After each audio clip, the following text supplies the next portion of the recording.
In my past life, I suffered domestic violence at the hands of my husband. I secretly fled with my daughter to get away from him. I warned my daughter repeatedly never to reveal our new address. She promised she wouldn't, but the moment my back was turned, she gave the location to her father. My husband found us and beat me to death in our rental apartment. My daughter just sniveled, acting like the victim. What did I do wrong? I just wanted a complete family. Fine. In this life, you and your good father can rot together forever. When I opened my eyes, I was back. I was standing in the middle of the living room, shoving clothes into a suitcase. My husband, Travis, was a psycho. A violent, abusive piece of trash who didn't just hit me, he threatened to kill both me and our daughter Lily if I ever tried to divorce him. In my last life, I waited until he went out drinking with his loser buddies. I grabbed Lily, and we fled to another city. I changed my number, cut off all my friends and family, and told Lily 1,000 times, do not contact your father. She nodded like a good little angel. But the second my back was turned, she was texting Travis, telling him she missed her daddy. Travis sweet-talked the address out of her. He drove all night, kicked down the door of our rental, and beat me until I stopped breathing. The media ate it up. Lily, with tears streaming down her face, told the reporters, what did I do wrong? I just wanted a complete family. If mom hadn't run away, dad wouldn't have gotten so mad and hit her so hard. She testified in court that it was an accident. Travis got a light sentence for manslaughter, 5 years. When he got out, Lily was all grown up. They played the happy father-daughter duo, completely forgetting I ever existed. I gave birth to the knife that stabbed me in the back, but God has a twisted sense of humor. I was back. The hatred in my chest was so hot it made me shake. Just then, the bedroom door creaked open. Lily walked in, her ponytail swinging. She looked at the half-packed suitcase and frowned, looking annoyed. Mom, are we running away again? She kicked the suitcase against the wall. Before I could answer, she rolled her eyes. You are such a snowflake, Mom. Dad works hard all day.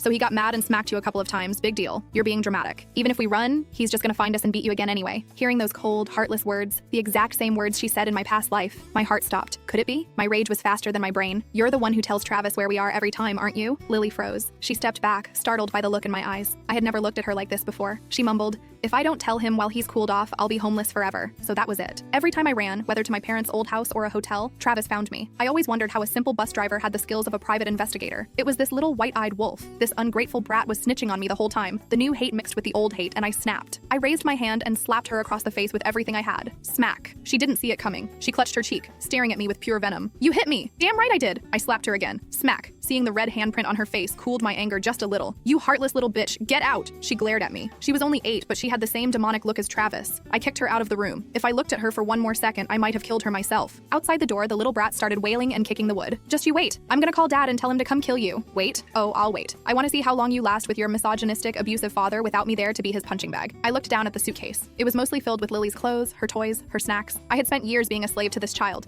wearing rags while she dressed like a princess. Not anymore. I dumped her shit on the floor. I grabbed my ID, my phone, and walked out the door. I had train tickets bought, but I knew Travis would check the rails. So I bought a plane ticket to a city on the other side of the country. Without that little anchor dragging me down, everything was easy. 2 hours later, I was in the air, leaving behind 30 years of hell. Unlike last time, I didn't throw away my old SIM card. I put it in a burner phone. Lily thinks her daddy is so great. Let's see how magical her life is when I'm not there to cook, clean, and take the beatings. I landed and turned on the burner phone. It exploded with notifications.